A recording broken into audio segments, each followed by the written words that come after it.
Good evening आप सभी प्यारे विद्यार्थियों को। गार्गी क्लासेज हनुमानगढ़ के यूट्यूब वीडियो प्लेटफॉर्म पर आप सभी का पुनः स्वागत अभिनंदन है। राजस्थान भूगोल की वीडियो सीरीज में हम लगातार राजस्थान के भौतिक प्रदेशों के ऊपर चर्चा कर रहे थे। आज के इस वीडियो लेक्चर में हम राजस्थान के तीसरे महत्वपूर्ण भौतिक प्रदेश पूर्वी मैदानी प्रदेश के रूप में बात करेंगे, उसकी विभिन्न स्थलाकृतिक विशेषताएं और किसके द्वारा ये मैदानी प्रदेश जो है वो बनाया गया है, उन तमाम नदियों के बारे में हम डिटेल में चर्चा करने वाले हैं। इससे पहले कल का एक स्टेटमेंट राजस्थान अधीनस्थ बोर्ड के चेयरमैन साहब आलोक राज जी के द्वारा जारी किया गया है, जिसमें बहुत सारे विद्यार्थियों की क्वेरीज आ रही है कि सर हमें नए जिलों के हिसाब से ज्योग्राफी का अध्ययन करना चाहिए राजस्थान की, या पुराने वाले डिस्ट्रिक्ट जो है उनके अकॉर्डिंग अपना अध्ययन जारी रखना चाहिए। तो यहाँ मैं एक बात आप सब लोगों के साथ आज क्लियर कर देता हूँ कि हमारा जो कंटेंट चल रहा है, हम जो राजस्थान की भूगोल की हमने वीडियो सीरीज शुरू की है, ये हमने पुराने जिलों के साथ नए जिलों को अपडेट करते हुए की है। यानी कि पहले मैं आपको पुराने डिस्ट्रिक्ट्स के अकॉर्डिंग पार्ट जो है वो पढ़ा रहा हूं, और उसके साथ ही नए जिले जो हैं वो उस पार्ट में कौन से ऐड हुए हैं उनके बारे में भी हम साथ के साथ चर्चा कर रहे हैं। तो एक तो आपको कतई इस बात का तनाव लेने की आवश्यकता नहीं है कि हमारा जो वीडियो है वो नई ज्योग्राफी के अकॉर्डिंग है या ओल्ड वाली ज्योग्राफी के अकॉर्डिंग है, हम दोनों को साथ लेके चल रहे हैं। ऐसा मैं इसलिए कह रहा हूं क्योंकि अभी तक जो विशेष रूप से मैं कहूं कि राजस्थान का अधीनस्थ बोर्ड जो है उसके जो पेपर्स हैं वो तो वास्तव में अपडेटेड पेपर आते रहते हैं, लेकिन जो आरपीएससी का इतिहास है वो तो इस बात का गवाह है ही कि इतने जल्दी वहां बदलाव नहीं होने हैं। तो आने वाले 3-4-5 महीनों में आपके सामने जो भी अधीनस्थ बोर्ड के पेपर हैं उनको लेकर के आप थोड़ा सा इसमें सीरियस रहिए कि हो सकता है कि कोई बहुत मेजर चीज जो बदलाव के तौर पर गई है, किसी दूसरे नए डिस्ट्रिक्ट में गई है, वो आपसे पूछ ली जाए। या विशेष रूप से मैं कहूं कि राजस्थान का जो जनरल इंट्रोडक्शन वाला जो पार्ट है कि कौन से जिले, कितने जिलों की सीमा अब हरियाणा से लगती है, कितने की मध्य प्रदेश से लगती है, अंतरराष्ट्रीय बॉर्डर के डिस्ट्रिक्ट्स कितने, वो तमाम बातें वहां से थोड़ी बहुत आपसे पूछी जा सकती है। बाकी इंटरनली इसका कोई बढ़िया क्वेश्चन मैं कहूं तो पूछे जाने के चांस कम है। वो इसलिए कम है क्योंकि अभी तक राजस्थान में सरकार के द्वारा भी ऐसा कोई ऑथेंटिक डाटा जारी नहीं किया गया है। और 2 दिन पहले आप सबने खबरों में भी देखा होगा कि राजस्थान के वाइस चीफ मिनिस्टर जो है प्रेमचंद जी बैरवा, उनकी अध्यक्षता में एक रिव्यू कमेटी भी बनाई गई है जो अशोक गहलोत सरकार में बने हुए इन जिलों की समीक्षा करेगी, रिव्यू करेंगी इनको, और इनका जो प्रशासनिक सेटअप है उसके लिए किस प्रकार की आवश्यकताएं हैं, लोगों की जन भावनाएं कैसी है जिलों को लेकर, वो तमाम बातें वो कमेटी जो है वो सर्च करेगी।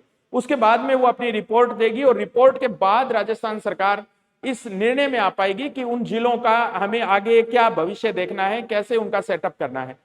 हो सकता है मेजर की अब जो तहसीलें बनाई गई थी पहले, उन तहसीलों के अंदर ही कोई ना कोई बदलाव हो जाए।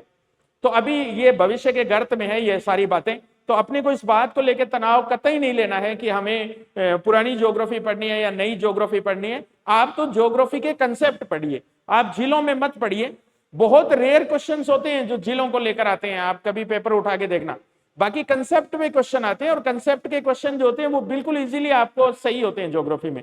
अगर कहीं भी वन पूछे जाएंगे, कहीं भी मृदा पूछी जाएगी, कहीं भी कोई बांध पूछा जाएगा, तो वो कंसेप्ट का क्वेश्चन है, वो आपसे आराम से बिल्कुल इजीली सही होगा। तो एक तो आप कतई बार बार यूट्यूब वीडियोस में जाके देखते हो कि ये फला जो गांव है ये कौन से जिले में चला गया है, ये फला जो पंचायत समिति है ये कौन से जिले में आ गई है। क्यों इतना अपने को यहाँ कोई पीएचडी नहीं करनी है नए जिलों के ऊपर। आपका मकसद जो है वो हमारे प्रश्न को सही करना है, और वो जनरली आप आराम से कर लोगे अगर आप पुराने जिलों के साथ नए जिलों को जोड़ते हुए ज्योग्राफी को पढ़ेंगे। तो अपना जो कंटेंट रहने वाला है वो सारी इसी थीम पे रहेगा, तो आप इस बात का तनाव मत लें।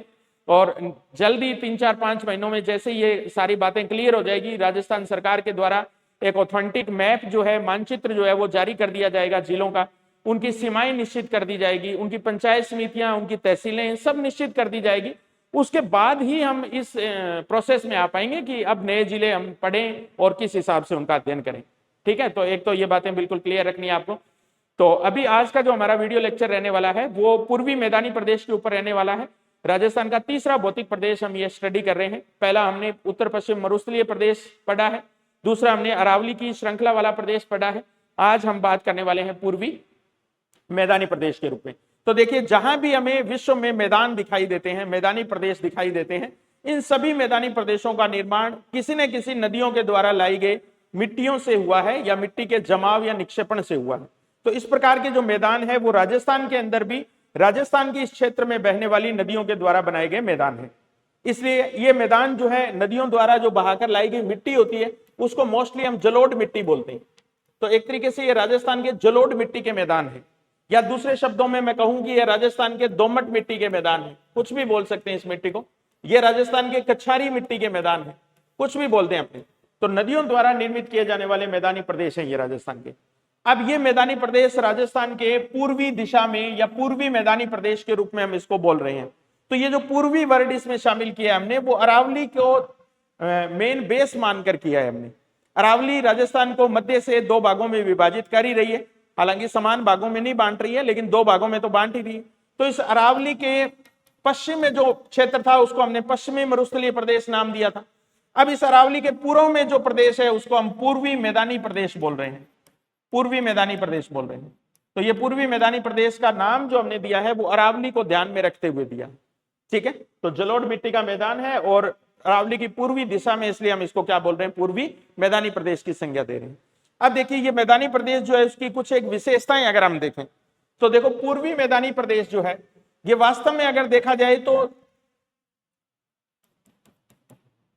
राजस्थान के टोटल एरिया वाइज अगर देखेंगे तो ये राजस्थान का 23% भूभाग जो है उसका निर्माण करता है। 23% जो क्षेत्रफल है राजस्थान का वो इसी मैदानी प्रदेश के द्वारा बनाया जाता है। लेकिन जब हम जनसंख्या की बात करेंगे तो ये राजस्थान का 39% जनसंख्या वाला सेकेंड हाईएस्ट, दूसरा सबसे ज्यादा जनसंख्या वाला प्रदेश रहेगा हमारे पास, सेकंड सबसे ज्यादा जनसंख्या वाला प्रदेश है ये। लेकिन अगर घनत्व की दृष्टि से बात करेंगे हम, जनसंख्या के घनत्व की दृष्टि से, तो घनत्व की दृष्टि से ये राजस्थान का फर्स्ट सर्वाधिक घनत्व वाला प्रदेश है हमारे पास, क्योंकि हमने 23% क्षेत्रफल में हमारी कितनी परसेंट जनसंख्या रह रही है, 39% जनसंख्या। तो डेंसिटी के अकॉर्डिंग ये राजस्थान का सबसे ज्यादा जनसंख्या घनत्व वाला प्रदेश है। और वैसे भी जहां भी विश्व में नदियों के मैदान मिलते हैं वहां पर जनसंख्या का जमाव या जनसंख्या का घनत्व जो है वो हमें ज्यादा मिलता है अन्य प्रदेशों की तुलना में। तो राजस्थान में भी सर्वाधिक जनसंख्या घनत्व हमें दिखाई देता है इस पूर्वी मैदानी प्रदेश के अंदर। इसके बाद में अगर ये महत्व की दृष्टि से बात करें तो ये राजस्थान का सर्वाधिक उपजाऊ प्रदेश के रूप में हम इसको संबोधित करेंगे, सर्वाधिक उपजाऊ प्रदेश के रूप में, ठीक है।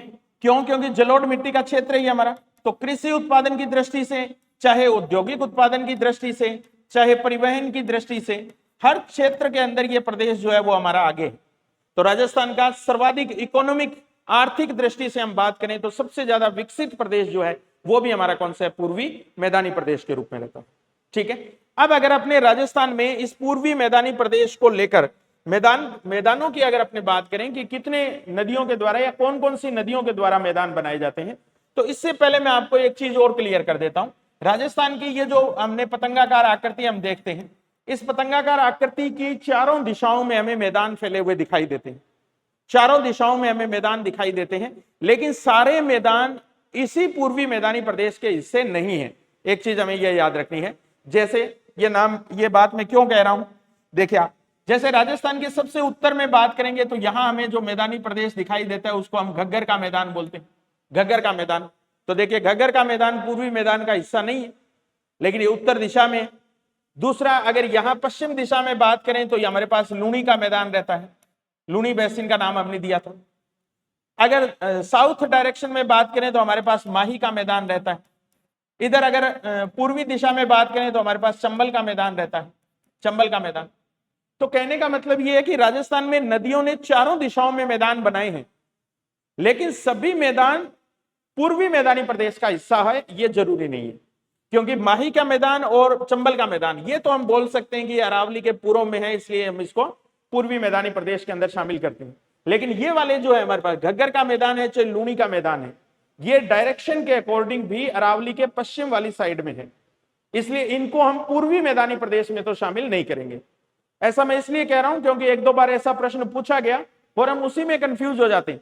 बहुत सिंपल बात है ये, लेकिन उसके बावजूद भी हम प्रश्न की भाषा में या उसकी लैंग्वेज में हमें ट्विस्ट लगता है कोई ना कोई। भी लूणी बेसिन है तो ये पश्चिम का मैदानी प्रदेश है हमारा, ये पूर्वी मैदानी प्रदेश में हम इसको शामिल नहीं करेंगे। तो एक बात तो ये क्लियर रखना कि राजस्थान में डायरेक्शन के अकॉर्डिंग चारों दिशाओं में मैदान है, लेकिन सभी मैदान पूर्वी मैदानी प्रदेश का हिस्सा नहीं। तो एक तो हमने इसको नाम दिया है पूर्वी मैदानी प्रदेश का। इसके बाद में मैं अगर बताऊं आपको कि यहाँ मध्यवर्ती राजस्थान के अंदर भी एक मैदान फैला हुआ है हमारे पास, जिसको हम बनास बाणगंगा का मैदान बोलते हैं। एक तरफ बनास नदी है और दूसरी तरफ हमारे पास कौन सी नदी है? बाणगंगा नदी है, बनास और बाणगंगा नदी। तो ये एक तरीके का देखा जाए तो पूर्वी मैदानी प्रदेश जो है इसको हम 3 अलग अलग भागों में पढ़ सकते हैं। सबसे साउथ वाले भाग के अंदर अगर हम देखेंगे, सबसे दक्षिण वाले भाग के अंदर अगर अपने देखेंगे तो हमें माही का मैदान दिखाई देता है। तो राजस्थान का सबसे दक्षिणतम मैदानी प्रदेश, दक्षिणतम मैदानी प्रदेश वो कौन सा है? हमारा माही का मैदान है। इसके बाद में इससे अगर अपने उत्तर की तरफ या पूर्व की तरफ जाएं, इस तरफ जाएं, तो मध्य में हमें जो मैदान दिखाई देता है उसको हम क्या बोलते हैं? बनास बाणगंगा का मैदान बोलते हैं।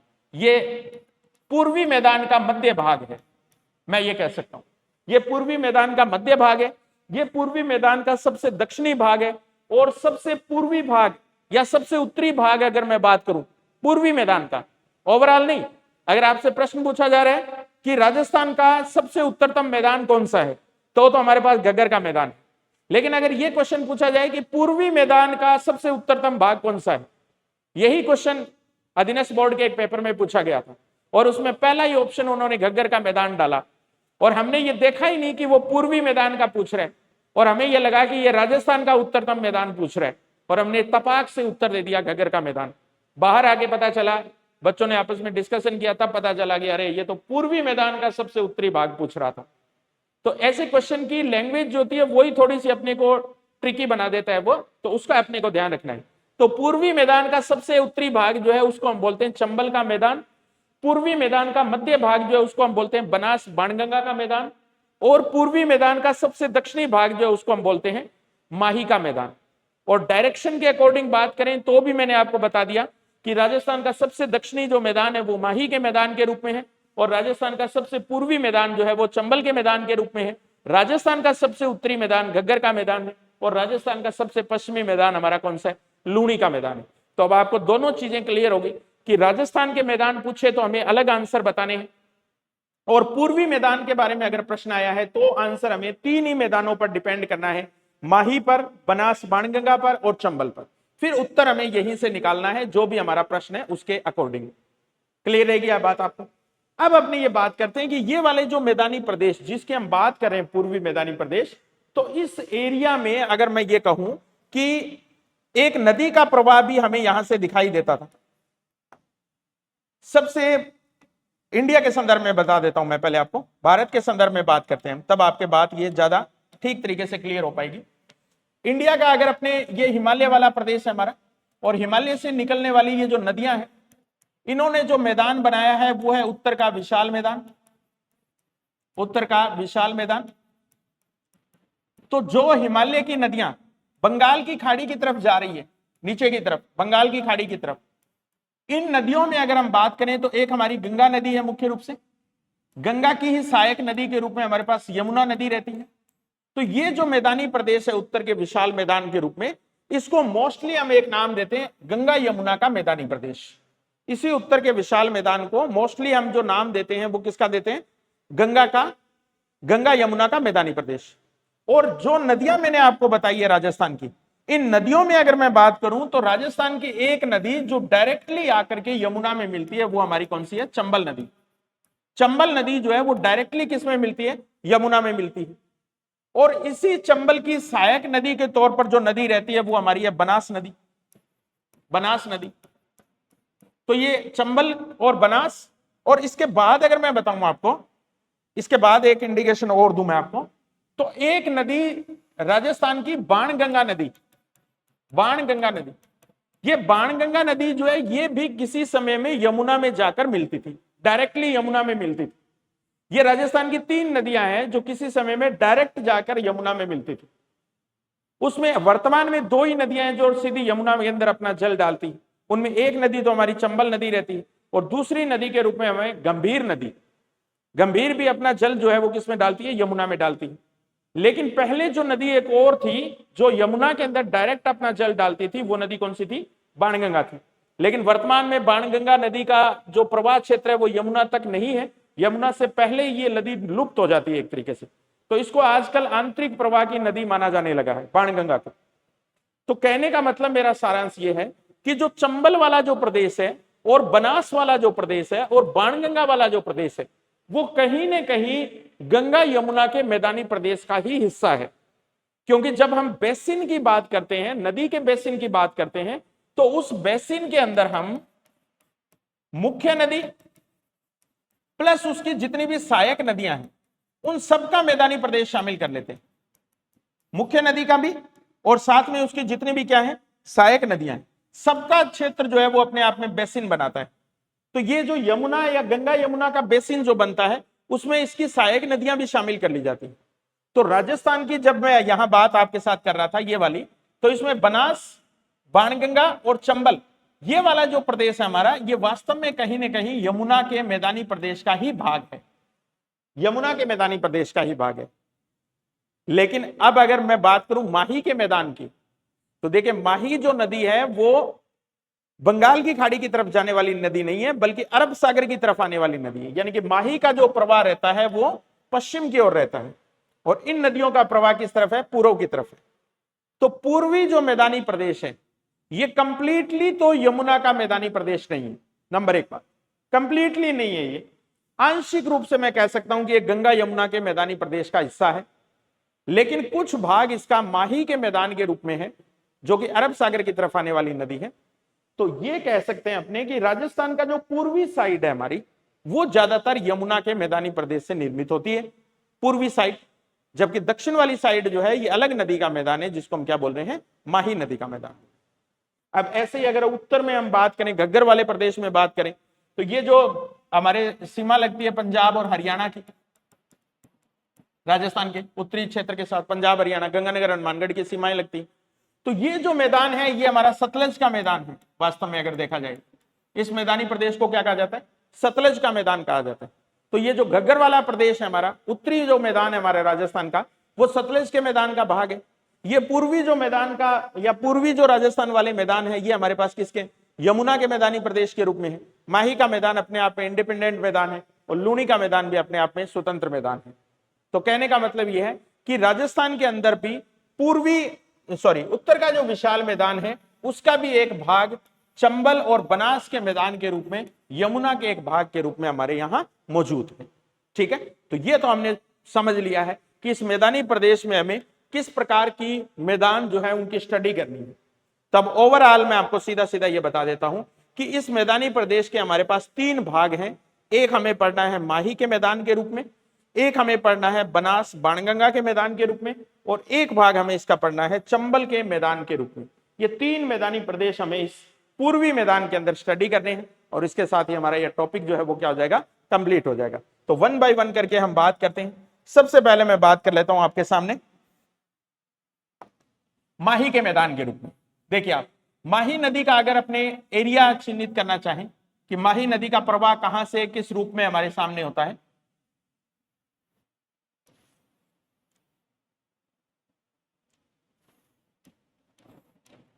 देखिए माही नदी राजस्थान के सबसे दक्षिण से बहने वाली नदी है। सबसे दक्षिणतम नदी माही नदी के रूप में जानी जाती है हमारी। और माही नदी का ये जो प्रवाह रहता है हमारा, ये 3 जिलों से बहने वाली नदी है हमारे पास। इसमें एक डिस्ट्रिक्ट हमारे पास बांसवाड़ा, एक डिस्ट्रिक्ट हमने देख लिया बांसवाड़ा, फिर थोड़ा सा हिस्सा इसका प्रतापगढ़ में, फिर इसका थोड़ा हिस्सा डूंगरपुर में। यानी कि बांसवाड़ा और प्रतापगढ़ की सीमा बनाती हुई और साथ में डूंगरपुर और बांसवाड़ा की सीमा बनाती हुई राजस्थान से बाहर निकलती है और गुजरात में चली जाती है। निकलती है जहां से है वो मध्य प्रदेश का विंध्याचल वाला एरिया है हमारे पास। बाकी बातें तो अपनी सारी नदी तंत्र में करेंगे, यहां तो हम सिर्फ माही का मैदान पढ़ रहे हैं। इसके बाद माही की जो सहायक नदियां हैं हमारे पास, माही की जो सहायक नदियां हैं उन नदियों के अंदर अगर अपने बात करें तो एक मुख्य सहायक नदी है हमारी यहां पे सोम नदी। माही की एक सहायक नदी सोम नदी जो मुख्य रूप से उदयपुर से निकल कर आती है, उदयपुर से। और अभी उदयपुर से नया बना हुआ डिस्ट्रिक्ट अगर देखेंगे तो सलुम्बर। तो ये उदयपुर और सलुम्बर की नदी है सोम नदी, जो कि माही की सबसे बड़ी सहायक नदी मानी जाती है। और एक नदी हमें यहां प्रतापगढ़ से निकलती हुई दिखाई देगी, प्रतापगढ़ से, यहां से और ये नदी कहीं ना कहीं आके सोम नदी के अंदर मिलती है, सोम की सहायक नदी के रूप में जानी जाती है। इसको हम बोलते हैं झाखम नदी, झाखम नदी। ये सोम की सबसे बड़ी सहायक नदी है, लेकिन इनका जो मिलन स्थान है वो पास पास ही है, इसलिए हम इसको मोस्टली सोम माही झाकम का संगम बोलते हैं।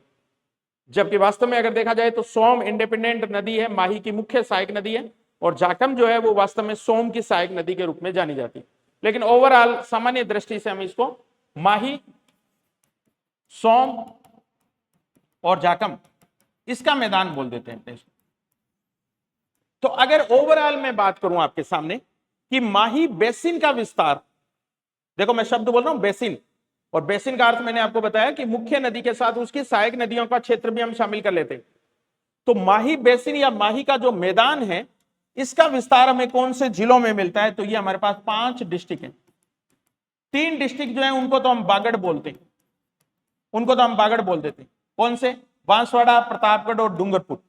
बांसवाड़ा, प्रतापगढ़ और डूंगरपुर, इन तीनों का जो मैदान है उसको तो हम बोल देते हैं बागड़ का मैदान या बागड़ जिले।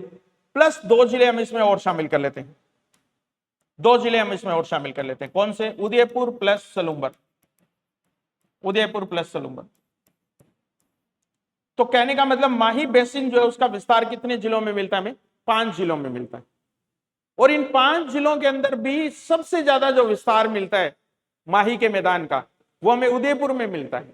ये बात भी आप ध्यान रखिए, क्योंकि डूंगरपुर और बांसवाड़ा में माही का मैदानी प्रदेश जो है वो एरिया वाइज छोटा है, जबकि उदयपुर डिस्ट्रिक्ट जो है वो क्षेत्रफल के अकॉर्डिंग भी इनसे बड़ा डिस्ट्रिक्ट है, और वहां से नदियां जो है वो भी ज्यादा निकलती है। सोम की भी सहायक कई सारी नदियां हैं जो उदयपुर के अंदर इसमें मिलती हैं। तो कहने का मतलब माही मैदान का सर्वाधिक विस्तार जो है वो हमें कहां दिखाई देता है? उदयपुर में। जबकि माही का मैदान, मुख्य मैदान है हमारे पास बांसवाड़ा, प्रतापगढ़ और डूंगरपुर का मैदानी प्रदेश के रूप में। ठीक है, तो ये 5 जिलों के अंदर विस्तारित मैदान है। अब ये जो माही का मैदान हम पढ़ रहे हैं, इस माही के मैदान को हमने अध्ययन के अकॉर्डिंग, इसको हम अकॉर्डिंग टू स्टडी, इसको हम 2 भागों में विभाजित कर सकते हैं। हमारे पास इसके 2 भाग बना सकता हूं मैं, अकॉर्डिंग टू स्टडी की बात कर रहा हूं। देखो ये माही का मैदान है, इसके 2 भाग बनाएंगे अपने। एक भाग है उसको बोलेंगे बागड़ का मैदान, बागड़ बोल दो, वागड़ बोल दो, एक ही बात, वागड़ का मैदान। और दूसरा जो इसमें माही क्षेत्र होता है उसको बोलते हैं छप्पन का मैदान, छप्पन का मैदान। एक तरफ वागड़ का मैदान है और दूसरी तरफ क्या है? छप्पन का मैदान। वागड़ क्षेत्र हम जानते हैं ये डूंगरपुर और बांसवाड़ा जो है, इसको पुराने समय में हम क्या बोलते थे? वागड़ बोलते थे। आजकल प्रतापगढ़ को भी शामिल कर लेते, लेकिन मुख्य रूप से वागड़ वाले जो जिले हमारे वो कौन से? डूंगरपुर और बांसवाड़ा। तो डूंगरपुर और बांसवाड़ा के बीच में जो माही का मैदान है उसको तो बोला जाता है वागड़ या बागड़ के नाम से। जबकि बांसवाड़ा और प्रतापगढ़ के बीच में, देखिए आप, बांसवाड़ा और प्रतापगढ़ के बीच में जो मैदान फैला है माही का, उसको हम बोलते हैं छप्पन का मैदान। इसको छप्पन का मैदान नाम इसलिए दिया गया है, इसके पीछे 2 बातें कही जाती हैं। एक तो कहते हैं कि बांसवाड़ा से लेकर प्रतापगढ़ के जिस एरिया में ये नदी बहती है वहां 56 गांव पड़ते हैं, और वो 56 गांवों के समूह के कारण हम उसको क्या नाम देते हैं? छप्पन का मैदान बोलते हैं। और एक मत ये भी कहा जाता है कि इस एरिया में, माही में, छोटे छोटे 56 नदी नाले आकर मिलते हैं। तो 56 नदी नालों के कारण इस क्षेत्र का नाम छप्पन का मैदान पड़ा। तो आपको तो, अपने को तो मतलब इस बात से है कि छप्पन का मैदान कौन से 2 जिलों के बीच में फैला हुआ है? तो एक तरफ बांसवाड़ा है और दूसरी तरफ कौन सा है? प्रतापगढ़ है। वागड़ का मैदान किस क्षेत्र में फैला है? तो इसको हम बोल देते हैं डूंगरपुर और बांसवाड़ा के मैदान के रूप में। अब प्रतापगढ़ वाला जो भाग है, यहां माही नदी का तल जो है वो अधिकतम गहरा है। प्रतापगढ़ वाले एरिया में माही नदी का जो क्षेत्र है या माही नदी का जो पार्ट है वो अधिकतम गहरा है, गहराई उसकी सबसे ज्यादा है। और ऐसा गहरा जो भाग होता है उसको कांठा बोलते हैं, कांठा। नदी का सबसे गहरा भाग जो होता है उसको क्या कहा जाता है? कांठा। जैसे अपने घग्गर का जो मैदान है उसके अंदर जो सबसे गहरा भाग है उसको हम नाली बोलते हैं, इसलिए घग्गर को सामान्य भाषा में हम नाली बोल देते हैं। वैसे ही प्रतापगढ़ वाले एरिया के अंदर जहां माही का सबसे ज्यादा गहरा भाग मिलता है उसको क्या कहा जाता है? कांठा कहा जाता है। तो उसी कांठे के नाम पर अकेले प्रतापगढ़ में माही के मैदान को कांठल का मैदान भी कह दिया जाता है, कांठल का मैदान। तो कांठल का मैदान कौन से जिलों में फैला है? तो एक जिला प्रतापगढ़। 56 का मैदान कौन से जिलों में फैला है? तो हमें याद रखना है बांसवाड़ा और प्रतापगढ़। अगर पूछे वागड़ का मैदान कौन से जिलों में फैला हुआ है, तो हम डूंगरपुर बांसवाड़ा को मुख्य रूप से शामिल कर लेंगे। अगर ऑप्शन में आपको तीसरा जिला साथ में प्रतापगढ़ दिया है, तो फिर हम प्रतापगढ़ को भी वागड़ के मैदान के अंदर जगह दे देंगे। वो डिपेंड करता है अकॉर्डिंग टू ऑप्शन, कि ऑप्शन क्या है हमारे पास। तो ये माही के मैदान के छोटे भाग हैं, कहने का मतलब।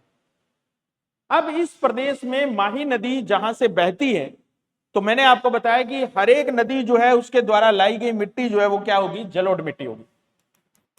तो माही की नदी की मिट्टी है वो भी जलोढ़ मिट्टी है, और इस जलोढ़ मिट्टी को यहां की स्थानीय भाषा में भाटी या भट्टी कहा जाता है। भाटी या भट्टी के नाम से जानते हैं। जैसे घग्गर के मैदान की मिट्टी को हमने क्या नाम दिया था? काठी या बग्गी की मिट्टी, काठी या बग्गी बोलते हैं उसको। कठोर मिट्टी होती है वो थोड़ी काठी, इसलिए काठी या बग्गी। माही के मैदान की जो मिट्टी होती है उसको क्या कहा जाता है? भट्टी या भाटी के नाम से बोलते हैं। तो कई बार इस मैदानी प्रदेश को, पूरे माही के मैदानी प्रदेश को भट्टी का मैदान या भाटी का मैदान भी कह दिया जाता है। तो यह भी अपने को थोड़ा ध्यान रखना है। अब इस मिट्टी का कलर कैसा होता है? तो माही के मैदान की जो मिट्टी है वो हमें दो अलग अलग क्षेत्र में दो अलग अलग रूपों में दिखाई देती है। माही के मैदान की जो वास्तविक मृदा होती है, रियल जो मृदा है माही के मैदान की, वो तो हमें दिखाई देती है लाल रंग के रूप में। लाल रंग के रूप में माही की जो मिट्टी हमें दिखाई देती है वो कैसे रंग में दिखाई देती है? लाल रंग। तो इसमें जो मिट्टी का प्रकार मिलता है उसको हम लाल लोमी मृदा बोलते हैं। इंग्लिश में इसको बोल देते हैं रेड लोमी मिट्टी, रेड लोमी मिट्टी।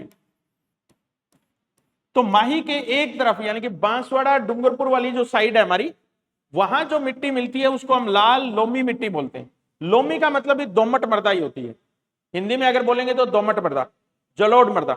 तो ये लाल रंग वाली मिट्टी है, इसका कलर जो है वो कैसा है? रेड है। और ये जो रेड लोमी मृदा होती है ये विशेष रूप से 2-3 फसलों के लिए बड़ी इंपॉर्टेंट होती है। इसमें सर्वाधिक उत्पादित होने वाली फसल जो है वो हमारी मक्का है, मक्का की फसल। इसके बाद में हम देखें तो चावल की फसल, चावल। इसके बाद अगर हम देखें तो कुछ एक दालें जो है वो भी यहां उत्पादित होती है इस मिट्टी के अंदर, मक्का और चावल। तो रेड लोमी मृदा इनके लिए सबसे उपयुक्त होती है। अब जो माही का इस साइड वाला ये भाग है हमारे पास, ये वाला जो विशेष रूप से प्रतापगढ़ और बांसवाड़ा के बीच पड़ता है, तो यहां ये वाला जो भाग है प्रतापगढ़ वाला, ये कहीं ना कहीं थोड़ा मात्रा में हाड़ौती के पठार की काली मिट्टी भी हमें यहां दिखाई देती, ब्लैक सॉइल भी यहां दिखाई देती। तो माही के मैदान के एक तरफ जहां पश्चिम की ओर हमें रेड लोमी मृदा मिलती है, वहीं इस साइड में हमें लाल काली मृदा मिलती है, लाल काली मृदा। तो माही के मैदान की मुख्य जो मिट्टी है वो तो लाल मिट्टी है, प्योर जो है वो। लेकिन इसके पूर्वी साइड में ये वाला जो भाग है मध्य प्रदेश का, ये इसको मालवा का पठार बोलते हैं हमने, क्योंकि बांसवाड़ा के साथ जो प्रदेश लगता है वो मध्य प्रदेश का ही है, और मध्य प्रदेश के इस पठार को हम क्या बोलते हैं? मालवा का पठार। तो मालवा के पठार की मिट्टी जो है वो ब्लैक मिट्टी है हमारे पास। तो हम ये कह सकते हैं कि माही का मैदान का एक हिस्सा जो है वो लाल काली मृदा का एक प्रकार मिलता है वहां पर, और इस साइड में अगर देखेंगे तो हमें रेड लोमी मिट्टी का प्रदेश दिखाई देता है। तो इस प्रकार से अगर हम देखें तो माही का मैदान एक तरीके से 56 के मैदान के रूप में, वागड़ के मैदान के रूप में, कांठल के मैदान के रूप में, भट्टी के मैदान के रूप में, लाल लोमी मृदा के मैदान के रूप में, लाल काली मृदा के मैदान के रूप में हमें दिखाई देता। ठीक है। और मुख्य रूप से अगर डिस्ट्रिक्ट्स की बात की तो 5 जिलों के अंदर मुख्य रूप से इसका विस्तार दिखाई देता है। तो कई बार हम यहां यह भी पढ़ते हैं कि ये जो उदयपुर वाली साइड है, ये जो सलूम्बर और डूंगरपुर वाली साइड है, यहां माही के मैदान को हम सोम माही का मैदान बोल देते हैं, सोम माही का मैदान इस साइड में, क्योंकि यहां उदयपुर से निकलने वाली नदी कौन सी है? सोम नदी।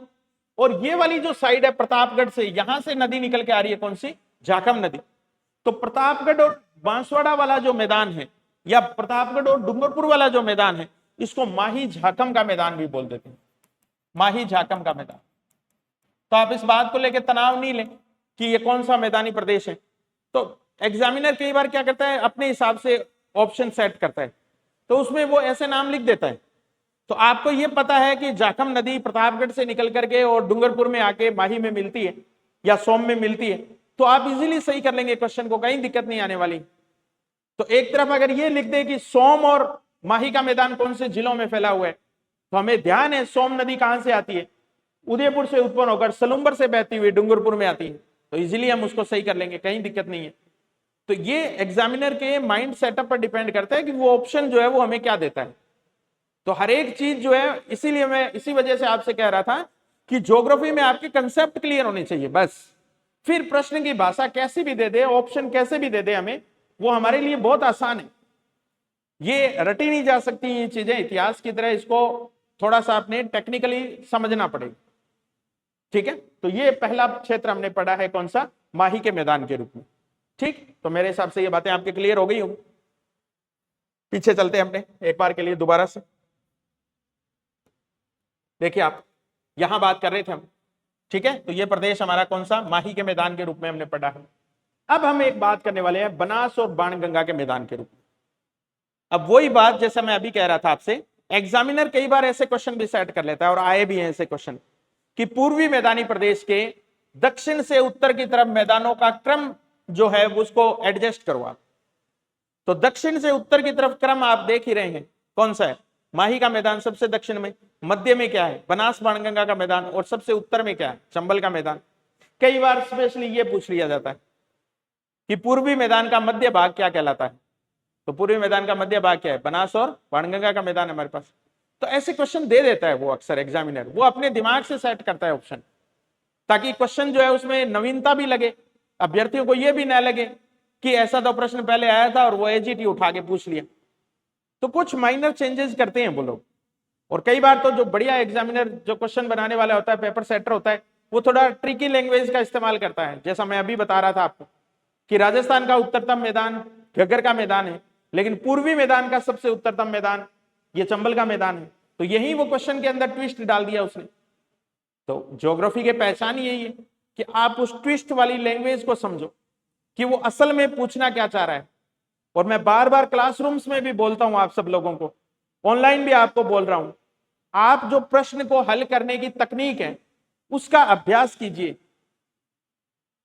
हम क्या करते हैं, जब हमारे सामने प्रश्न पत्र आता है, जैसे ही हम उसका फ्रंट पेज ओपन करते हैं, हम पहले क्वेश्चन का, सभी क्वेश्चन का आइडिया लेते हैं सबसे पहले कि कौन कौन से प्रश्न आए हैं, हमें कितने का आ रहे हैं, सरसरा सा एक आइडिया ले लिया हमने, फिर हम ये कॉन्फिडेंट हो जाते हैं कि हाँ हमें ठीक ठाक प्रश्न आ रहे हैं इसमें, हम सिलेक्शन की दौड़ में।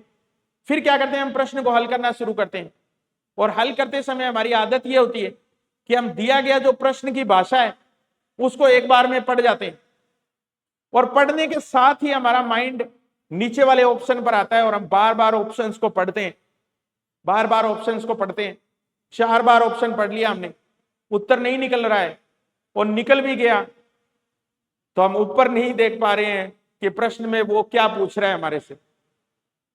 तो आप जब प्रश्न हल करो तो पहले आप प्रश्न की भाषा को 4 बार पढ़ो। ऑप्शन तो वही है, निकल जाएगा ऑप्शन, लेकिन आपने ये समझ लिया कि प्रश्न की भाषा क्या है, वो हमारे से पूछना क्या चाह रहा है, फिर ऑप्शन ढूंढने में हमें दिक्कत नहीं है।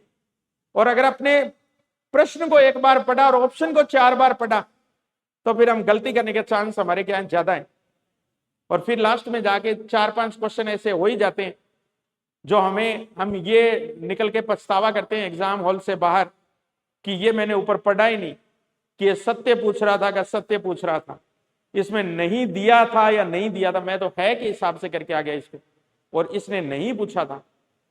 ये कॉमन माइंड मिस्टेक्स होती है। और एक पेपर में अभ्यर्थी का सिलेक्शन बहुत हद तक इस बात पर डिपेंड करता है कि हम आते हुए प्रश्नों को कम से कम गलत करें। जो प्रश्न नहीं आ रहा है उसका तो कोई धोखा ही नहीं है, उससे सिलेक्शन ना हो तो कोई बात नहीं, हम ये संतोष कर लेते हैं कि हमारी तैयारी इस लेवल की नहीं थी, मान लो 2-4-5 प्रश्न और हमारे सही हो जाते इतना ही मार्जिन होता है, जो सिलेक्ट होने वाले होते हैं और जो तैयारी करने वाले होते हैं, अच्छी तैयारी करने वाले, 10-15 नंबर का मार्जिन होता है। तो अगर 5 प्रश्न भी अगर हम वो गलत करके आगे जो हमें आ रहे थे, जिनके बारे में हम क्लियर थे, लेकिन हम ये पहचान नहीं पाए कि प्रश्न क्या पूछ रहे हैं हमारे से, हम सिर्फ ऑप्शन में उलझे रहे और हम उत्तर कोई और कराए, वो जो गलत क्वेश्चन है वो आपके सिलेक्शन को बाहर कर देंगे। तो ऐसी मिस्टेक्स कम से कम करनी है हमें। क्वेश्चन की भाषा को बड़े क्लियर तरीके से पढ़ना है, फिर हम कंसेप्ट हमारे दिमाग में हमें सोचना है, फिर ऑप्शन पे आना है। मैं कहता हूं 99% अपना आंसर जो है वो सही जाएगा। तो इसका अभ्यास आप अपने दैनिक जीवन में करते रहें, क्वेश्चन जो है उनको सॉल्व करते समय। चलिए फिर अपने बात करते हैं मध्य प्रदेश के रूप में पूर्वी मैदान का मध्य भाग, जिसको हम बनास बाणगंगा के मैदान के रूप में संबोधित कर रहे हैं। देखिए आप, ये जो मध्य मैदान है हमारा, इस मध्य मैदान के हमने 2 हिस्से किए हैं। एक हिस्सा मैंने किया इसका बनास का मैदान, बनास का मैदान, और दूसरा इसी से जुड़ा हुआ एक मैदान हम और पढ़ रहे हैं, बाणगंगा का मैदान, बाणगंगा का मैदान। 2 हिस्से हमारे पास, पूर्वी मैदान के मध्य भाग के। अब ये जो भाग है हमारा बनास नदी वाला, इसके भी मैं आगे अध्ययन की दृष्टि से 2 भाग कर देता हूं। एक इसका दक्षिणी भाग है, एक इसका उत्तरी भाग है। इसका जो दक्षिणी भाग है उसको मैं बोलूंगा मेवाड़ का मैदान, मेवाड़ का मैदान, और इसका जो उत्तरी भाग है उसको हम बोलते हैं मालपुरा करौली का मैदान, मालपुरा करौली का मैदान। तो आपसे प्रश्न पूछ ले कि मालपुरा करौली का मैदान कौन से नदी के द्वारा बनाया जाता है, तो ये भी हमारा उत्तर जो है वो कौन सा है, बनास नदी। अभी हम स्टडी करने वाले हैं इसकी। और बाणगंगा का जो मैदान है उसको हम बाणगंगा का मैदान बोले रहे। तो मध्य मैदान जो है पूर्वी मैदान का, उसके हमने 2 पार्ट कर दिए हैं। एक पार्ट हम पढ़ रहे हैं बनास के मैदान के रूप में, जो बनास नदी द्वारा बनाया जाएगा, और दूसरा मैदान इसी के साथ लगने वाला मैदान है बाणगंगा। इसलिए हम इन दोनों को ज्वाइंट रूप में पढ़ रहे हैं, बनास बाणगंगा का मैदान। तो दोनों ही पूर्वी मैदान के मध्य वाले हिस्से हैं, मेरे पास मध्य भाग है दोनों ही। तो दक्षिणी भाग जो है इसी बनास के मैदान का, उसका नाम हमने क्या रखा है, मेवाड़ का मैदान रखा है। और जो उसका उत्तरी भाग है उसका नाम हमने क्या रखा है, मालपुरा करौली का मैदान रखा है। अब सबसे पहले हम इस बनास नदी के बारे में बात कर लेते हैं कि बनास नदी जो है उसका प्रवाह कैसे और कहां से रहता है। तो देखिए आप, राजसमंद डिस्ट्रिक्ट की खमनोर की पहाड़ियों से निकलती है बनास नदी, और यहां से निकलने के बाद ये नदी अपने अंतिम एंडिंग पॉइंट में चंबल में मिलती है। यहां से चंबल नदी आ रही है, और चंबल नदी की सहायक नदी के तौर पर जानी जाती है कौन सी नदी, बनास नदी। अब यह नदी राजसमंद में निकलने के बाद थोड़ा सा हिस्सा इसका उदयपुर वाली साइड से, इसके बाद में आगे ये नदी बढ़ती है तो भीलवाड़ा, सॉरी चित्तौड़गढ़, भीलवाड़ा, और भीलवाड़ा से अलग होकर बना हुआ डिस्ट्रिक्ट शाहपुरा में, शाहपुरा। तो इसका एक प्रवाह का क्रम तो ये रहता है, राजसमंद, उदयपुर, चित्तौड़गढ़, भीलवाड़ा और शाहपुर। ठीक है, यही इसकी सहायक नदियां भी 1-2 मिलती है। उदयपुर से आकर इसमें मिलने वाली एक मुख्य नदी है हमारी बेडच नदी, बेडच नदी। ठीक है, बनास की सहायक नदी के रूप में बेडच। तो ये वाला जो प्रदेश रहता है हमारा, ये वाला, यहां पुराने समय से ही इस प्रदेश को मेवाड़ रियासत बोलते थे, सब जानते ही अपने। इसलिए यहां जो मैदानी प्रदेश फैला है बनास का, उसको हम नाम देते हैं मेवाड़ के मैदान के नाम से, मेवाड़ का मैदान। तो मेवाड़ के मैदान का विस्तार राजसमंद, उदयपुर, चित्तौड़गढ़, भीलवाड़ा और नया बना हुआ जिला कौन सा, शाहपुर। अब यहां जो मृदा मिलती है, आप देखिए इससे नीचे हमने जो मैदान पढ़ा है वो पढ़ा है हमने कौन सा, माही का मैदान। और माही के मैदान की मिट्टी कैसी थी आप मेरे को बताइए, लाल मिट्टी। कौन सी मिट्टी थी, लाल मिट्टी। तो इसी माही के मैदान का जो मिट्टी है, इसका प्रभाव बनास की मिट्टी पे भी हमें देखने को मिलता है। तो बनास की जो मिट्टी है वो पीले रंग वाली मिट्टी है, पीले रंग वाली मिट्टी है। तो यहां जो हमें मिट्टी दिखाई देती है, ये मृदा हमारा एक अलग नया टॉपिक है, वैसे तो अलग से पढ़ेंगे हम इसको। लेकिन साथ साथ मैं आपको बताता जा रहा हूं कि मिट्टी जो है वो, क्योंकि हम नदी का मैदान पढ़ रहे हैं तो मिट्टी का प्रारूप हमें ध्यान होना जरूरी है। तो जैसे हमें माही के एक तरफ रेड लोमी मिट्टी पड़ी और दूसरी तरफ रेड ब्लैक मिट्टी पड़ी हमें, वैसे ही बनास की मुख्य जो मिट्टी है वो पीले रंग की मिट्टी है जैसे, तो पीले के साथ लाल का प्रभाव हमें दिखाई देगा। तो आपसे पूछ लिया जाएगा लाल पीली मिट्टी कहां मिलती है, ऑप्शन दे देगा इनमें से उदयपुर चित्तौड़गढ़ या चित्तौड़गढ़ भीलवाड़ा या भीलवाड़ा शाहपुरा। तो इस एरिया में हमें इसी प्रभाव को देखने को हमें दिखाई देती है। तो यहां जो मैदान फैला है वो हमारा कौन सा है, मेवाड़ का मैदान। अब आगे अगर अपने बात करें, माही नदी का आगे प्रवाह कहां रहता है हमारा, उन झीलों की बात करते हैं हमने। देखो बनास का नए जिलों के हिसाब से मैं आपको बता दूं तो वैसे तो बनास नदी आगे अजमेर से निकलती थी, लेकिन अब वो जो अजमेर वाला भाग है उसको अलग डिस्ट्रिक्ट में बना दिया, केकड़ी में, केकड़ी डिस्ट्रिक्ट। तो अपने अजमेर भी मान लेंगे इसको पुराने जिलों के हिसाब से और नए जिलों में केकड़ी को मान लेंगे अपनी। तो केकड़ी, केकड़ी से ठीक आगे हमारे पास टोंक, ठीक है, और टोंक से ठीक आगे हमारे पास सवाई माधोपुर। तो सवाई माधोपुर में जाकर बनास नदी जो है वो किस में मिलती है, चंबल में मिलती है। तो एक हमारे पास ये मैदानी प्रदेश है और इसी मैदानी प्रदेश को हम नाम देते हैं मालपुरा करौली का मैदान, मालपुरा करौली का मैदान। तो मालपुरा करौली के मैदान का विस्तार केकड़ी, टोंक, सवाई माधोपुर इन जिलों में मिलता है। अब आप सोच रहे होंगे कि मालपुरा तो चलो हमारी टोंक की लोकेशन है, लेकिन इसके साथ हमने करौली शब्द जोड़ा है, जबकि बनास का मुख्य जो मैदान है वो करौली में नहीं है। तो हम ये कहते हैं कि ये करौली जो है ये इस मैदान की लास्ट सीमा बनाती है, यानी कि बनास का मैदान राजसमंद से लेकर कौन से जिले के बीच में फैला है, तो करौली से ठीक पहले यह मैदान समाप्त हो जाता है सवाई माधोपुर में। तो अब आप यहां देखिए ये मैदानी प्रदेश। तो मेवाड़ का मैदान अगर आपसे पूछा जाए तो देखिए आप, राजसमंद, उदयपुर, चित्तौड़गढ़, भीलवाड़ा, शाहपुरा, 5 जिले हम बता देंगे इसमें। 5 जिलों के अंदर ये मैदान फैला हुआ। यहां अगर हम हमारे से पूछेगा तो हम नए जिलों में बता देंगे केकड़ी, पुराने जिले में बता देंगे टोंक और फिर बता देंगे सवाई माधोपुर। तो आप मेरे को बताइए कि बनास का मैदान टोटल कुल मिलाकर कितने जिलों में विस्तृत हो गया है, 8, सॉरी 5 और 3 8, 8 जिलों में इस मैदान का विस्तार हमें दिखाई देता है। अब यहां मिलने वाली जो मिट्टी है वो भी आपको ध्यान रखनी है, बार बार हम उसके बारे में चर्चा कर रहे हैं। देखिए आप, यहां मिट्टी जो हमें दिखाई दे रही है दक्षिण के मैदान की, वो हमें पीली लाल दिखाई दे रही है।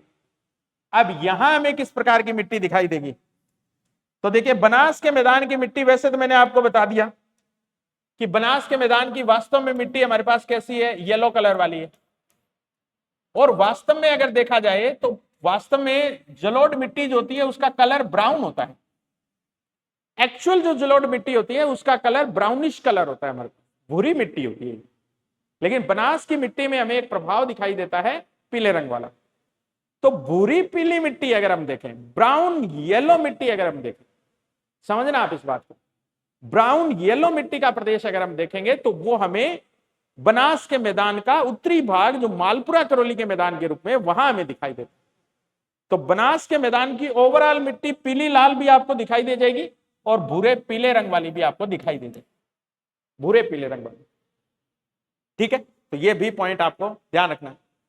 अब एक बहुत महत्वपूर्ण पॉइंट को रिमाइंड करवाऊंगा मैं आपको, पढ़ाया तो पहले मैंने है आपको, लेकिन यहां हम उसको कनेक्ट करते हैं और बहुत इंपॉर्टेंट पॉइंट। मैंने आपको बताया था जब अरावली की श्रृंखला पढ़ रहे थे तब मैंने आपको बताया था कि राजसमंद डिस्ट्रिक्ट की देवगढ़ जो तहसील है हमारी, देवगढ़ तहसील, वहां बनास नदी के द्वारा एक मैदान बनाया जाता है जिसको पेडीमॉन्ट मैदान बोलते हैं, पेडीमॉन्ट मैदान, या इसको पिडमांट का मैदान भी बोल देते हैं। पेडीमॉन्ट बोलते हैं या पिडमांट, यहां लिख देता हूं सर, पिडमांट। तो पिडमांट का मैदान या पेडीमेंट का मैदान मुख्य रूप से राजस्थान में अगर कहीं दिखाई देता है तो वो राजसमंद के देवगढ़ वाली तहसील में दिखाई देता है। ठीक है, अभी समझाता हूं मैं आपको ये पेडीमॉन्ट क्या चीज होती है। पेडीमॉन्ट कह दें या पिडमांट कह दें, इसके मैदान कहां दिखाई देते हैं अपने को राजस्थान में, याद रखिएगा आप, कौन सी तहसील में, देवगढ़ तहसील में। राजसमंद डिस्ट्रिक्ट की देवगढ़ तहसील में दिखाई देने वाले मैदान जो है उनको हम क्या बोलते हैं, पेडीमॉन्ट बोलते हैं। अब ये पेडीमॉन्ट क्या भला है, पहले हम इसको समझते हैं। देखिए आप, ये हमारे पास पहाड़ है, पहाड़ी फैली हुई, पहाड़ियां फैली हुई है, राजसमंद की पहाड़ियां, देवगढ़ की पहाड़ियां, जिनको मध्य अरावली में हमने नाम दिया। अब इस पहाड़ी के, अगर ये एक पहाड़ी है और इस पहाड़ी के नीचे यहां कोई भी अगर हमें आकृति दिखाई देती है तो उस सारी को ही अपने पेडिमोंट बोलते हैं। यानी कि पर्वत के पद में या पर्वत के पैर में दिखाई देने वाली जो आकृतियां होती हैं उनको हम गिरिपद बोल देते हैं, ये गिरिपाद बोल देते हैं। इंग्लिश में इनको हम क्या बोलते हैं? पेडिमोंट बोल देते हैं।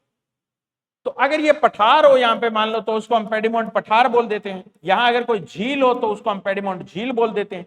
यहां अगर कोई वैसे मैदान हो तो हम उसको पेडिमोंट का मैदान बोल देते हैं। तो पर्वत के पद के नीचे या पर्वत के पैर के नीचे गहराई पर जो चीजें दिखाई देती है उन सबको अपने पेडिमोंट बोलते हैं। लेकिन यहां हम ना तो पेडमोंट पठार की बात कर रहे हैं और ना हम यहां पे पेडमोंट झील की बात कर रहे हैं, बल्कि हम बात कर रहे हैं नदी के द्वारा बनाए गए पेडमोंट मैदान की। अब ये मैदान का रूप अगर हम देखेंगे तो यहां क्या किया है, बनास नदी ने पर्वत के नीचे वाले भागों में मिट्टी का निक्षेपण कर करके ऊंचे टीलीनुमा संरचनाएं बना दी है। मिट्टी के जमाव से, समझना आप इस बात को, मिट्टी के जमाव से बनी ऊंची टीलेनुमा आकृतियां, ऊंची टीलेनुमा आकृतियां, यही कहलाती है हमारे पास पिडमोंट मैदान। ये ऊंचे मैदान हैं, मिट्टी के निक्षेपण से बने हुए क्षेत्र हैं ऊंचाई वाले। अब बोर्ड पे तो मैंने इतने से बनाए, आप ये मत समझना कि ये छोटे छोटे कोई टीले होते होंगे, ये काफी बड़े एरिया में फैले हुए होते हैं। किसान आराम से यहाँ पे खेती करते हैं अपनी, और आराम से ट्यूबवेल वगैरह लगाते हैं और अपना मौज से कृषि करते हैं। ये तो दिखाने के लिए, समझाने के लिए मैं आपको बता रहा हूं। तो ये ऊंचे टीलेनुमा जो भाग होते हैं जो किससे बने हैं? मिट्टी के जमाव से बने हैं, इन्हीं को हम बोलते हैं पिडमोंट मैदान के नाम से। अब आप देखिए, अगर पिडमोंट मैदान है यहां पर तो देखो इस मैदान के साथ साथ बीच में कोई ऐसे डूंगर या पहाड़ भी होंगे, छोटे डूंगर या अपने यहां इस एरिया में अगर बात करेंगे तो उनको अपने नाम दिया था, आप याद करो, मगरा या मगरी का। ठीक है, तो बीच बीच में ऐसे हमें क्या दिखाई देंगे? मगरा या मगरी भी दिखाई देंगे। छोटे पहाड़ जो हैं उनको, वो भी हमें दिखाई देंगे। अब आप देखोगे ना अगर इसको दूर से, तो इस एरिया में वर्षा भी ठीक ठाक होती है, बढ़िया होती है। ठीक है, तो इन पर्वतों के ऊपर भी या इन छोटे पहाड़ों के ऊपर भी बहुत सारे पेड़ पौधे उगे दिखाई दे जाएंगे। ये वाले जो पिडमोंट के टीले हैं इनके ऊपर भी पेड़ पौधे हमें दिखाई दे जाएंगे। तो ये पूरा एरिया जो है ना वो हरा भरा एरिया रहता है। आप कभी देवगढ़ वाली तहसील में आपको जाने का मौका मिले, अगर कभी आप सिलेक्शन हो जाए और ईश्वर की कृपा से कहीं आपकी पोस्टिंग भी पहले देवगढ़ वाले एरिया में हो, तो आप वहां देखोगे वहां के जो किसान खेती करते हैं, तो इसका पता कैसे चलता है? तो ऊपर तो मिट्टी है, ऊपर तो मिट्टी का क्षेत्र है और नीचे क्या है? एक तरीके से कई बार वहां पे हमें पहाड़ का क्षेत्र भी दिखाई दे जाता है। तो वो जो कुआं खोदते हैं वहां ऐसा सिंचाई वाले साधन तो है ही नहीं भी। राजस्थान का न्यूनतम सिंचित जिला अगर प्रतिशत के हिसाब से बात करें तो वो राजसमंद ही है। तो नहरों द्वारा और द्वारा सिंचाई होती नहीं है वहां, तो मोस्टली कुएं जो है, नलकूप जो है, उन्हीं से सिंचाई होती है। तो जब ये लोग ड्रिलिंग करते हैं तब इनको पता चलता है कि अरे इसके नीचे तो पहाड़ है, मगरा है, मगरी है। ठीक है, अदरवाइज जो पिडमोंट वाले जो एरिया है, टीलेनुमा भाग वाले जो एरिया है, वहां पर किसान जो है वो खेती करते हैं। तो अपना मूल मकसद जो है वो ये है, पिडमोंट के मैदान। पिडमोंट के मैदान कई बार पेपर में पूछे जाते रहे, तो विशेष रूप से ये मिल तो कहीं भी जाएंगे, अपने राजस्थान के और भी क्षेत्र में मिल जाते हैं, अजमेर में भी मिल जाएंगे, पुष्कर में भी मिल जाएंगे, उदयपुर में भी मिल जाएंगे। लेकिन फेमस जो पिडमोंट है वो हमारे कौन से हैं? देवगढ़ के पिडमोंट, राजसमंद डिस्ट्रिक्ट के बनास नदी के द्वारा बनाए गए क्षेत्र।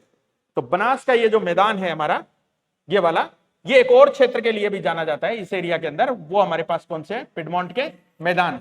तो ये भी आप पॉइंट थोड़ा सा ध्यान रखिएगा। तो मिट्टियों का प्रभाव कैसा रहता है, मिट्टियां कैसी रहती है, कौन से जिलों में ये मैदान फैला है, वो सारी बातें हमने देख ली। तो ये वाला पार्ट जो है वो हमारा पहला कंप्लीट होता है, बनास का मैदान। अब इसका सेकंड पार्ट है हमारे पास कौन सा? बाणगंगा का मैदान। बाणगंगा नदी का प्रवाह अगर हम देखें, बाणगंगा का प्रवाह, तो बाणगंगा बैराठ की पहाड़ियों से निकलने वाली नदी है हमारी। कौन सी पहाड़ियों से? बैराठ की पहाड़ियों से। बैराठ की पहाड़ियों से उत्पन्न होकर ये नदी, मैंने बताया कि पुराने समय में तो यमुना तक जाती थी, लेकिन आज तक ये यमुना तक नहीं जाती है वर्तमान में ये। तो कहां इसका प्रवाह है? बेराट की पहाड़ियां, वर्तमान में बात करें तो कोटपुतली, बहरोड, नए जिले के रूप में बात करें तो कोटपुतली, बहरोड, वहां की पहाड़ियां ही।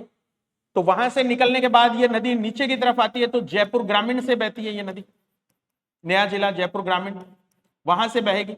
आगे चलेंगे तो दौसा से बहेगी, और इससे आगे चलेंगे तो भरतपुर में बहेगी, और भरतपुर के बाद में ये नदी लुप्त हो जाती है। तो राजस्थान में ये वाला जो पार्ट है हमारा, जिसको हम बोल रहे हैं बाण गंगा का मैदान, कौन सा मैदान? बाण गंगा का मैदान। तो बाण गंगा का मैदान मुख्य रूप से कौन से जिलों में मिलता है? तो कोटपुतली, बहरोड, जयपुर ग्रामीण, दौसा और भरतपुर। और इससे बच्चों ठीक नीचे जो मैदान है, वो पूरा मैदान हमने पढ़ा है, कौन सा? बनास का मैदान। तो अब आप मेरे को बताओ, दोनों मैदान आपस में जुड़े हुए हैं या नहीं? इसीलिए हम इसको कंप्लीट एक साथ पढ़ रहे हैं, बनास बाणगंगा के मैदान के रूप में, बनास बाणगंगा के मैदान के रूप में हम इसका स्टडी कर रहे हैं। तो ये हमारे पास बाणगंगा का मैदान जो है वो कोटपुतली, बहरोड, जयपुर ग्रामीण, सॉरी, तो बनास बाणगंगा का जो मैदान है हमारा, वो कौन से जिलों में फैला हुआ है? तो इसके हमने जिले देखे, कोटपुतली, बहरोड हमारे पास। दूसरा डिस्ट्रिक्ट कौन सा है आप रिमाइंड कीजिए तब तक के लिए। दूसरा डिस्ट्रिक्ट जयपुर ग्रामीण डिस्ट्रिक्ट। तीसरा डिस्ट्रिक्ट जो इसमें शामिल रहता है वो हमारा दौसा, और चौथा डिस्ट्रिक्ट जो इसमें हम शामिल रखते हैं वो भरतपुर।